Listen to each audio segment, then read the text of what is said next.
नवरात्रि का 7वां दिन जो कि माँ कालरात्रि को समर्पित है। एक बार फिर से आप सभी का स्वागत है आपका आज के हमारे शो में। आज हम आपसे बात करेंगे नवरात्रि के 7वें दिन के बारे में। आज नवरात्रि का 7वां दिन है और इस दिन माँ दुर्गा के 7वें स्वरूप माँ कालरात्रि की आराधना की जाती है। माँ कालरात्रि का स्वरूप अत्यंत शक्तिशाली और भयप्रद है, लेकिन वे भक्तों के लिए सदा ही शुभ फल देने वाली हैं, इसलिए उन्हें शुभंकरी भी कहा जाता है। माँ कालरात्रि का रंग अंधकार की तरह काला है। वे 3 नेत्रों वाली देवी हैं और उनके 4 हाथ होते हैं। उनके एक हाथ में खड़ग यानी तलवार और दूसरे में वज्र होता है, जबकि अन्य 2 हाथ अभय और वरद मुद्रा में होते हैं। उनकी सवारी एक गधा है जो निडरता और संतुलन का प्रतीक है। माँ के स्वरूप से भले ही भय प्रतीत होता हो, लेकिन वे सदैव अपने भक्तों की रक्षा करती हैं। पौराणिक कथाओं के अनुसार जब राक्षस शुभ निशुभ और रक्त बीज ने देवताओं को परेशान करना शुरू किया, तब माँ दुर्गा ने अपने रौद्र रूप में माँ कालरात्रि को प्रकट किया।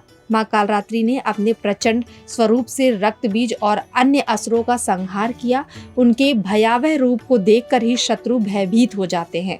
विधि की बात करें तो प्रातःकाल स्नान कर स्वच्छ वस्त्र धारण करें और माँ कालरात्रि की पूजा का संकल्प लें।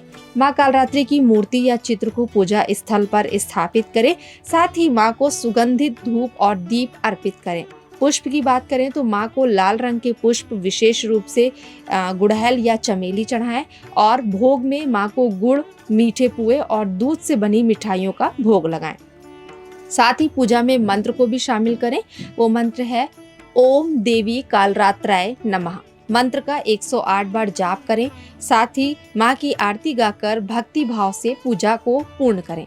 इस दिन हवन करने का विशेष महत्व होता है। मंत्रों के साथ आहुति देकर माँ की कृपा प्राप्त की जाती है। माँ कालरात्रि की उपासना से सभी प्रकार के भय, नकारात्मक ऊर्जा और बुरी शक्तियों का नाश होता है। शत्रुओं पर विजय प्राप्त होती है और जीवन की कठिनाइयाँ समाप्त होती हैं। मानसिक शक्ति और साहस की प्राप्ति होती है। साथ ही राहु ग्रह से संबंधित दोषों का निवारण होता है। जीवन में सकारात्मक ऊर्जा और आत्मविश्वास का संचार होता है। माँ कालरात्रि की उपासना से हर प्रकार के भय, भूत प्रेत बाधा और दुष्ट आत्माओं से मुक्ति मिलती है। इस दिन साधक तंत्र साधना भी करते हैं। जिन लोगों को बार बार नकारात्मक विचार आते हैं या जो जीवन में अत्यधिक संघर्षों का सामना कर रहे हैं, उनके लिए माँ कालरात्रि की पूजा अत्यंत फलदायी होती है।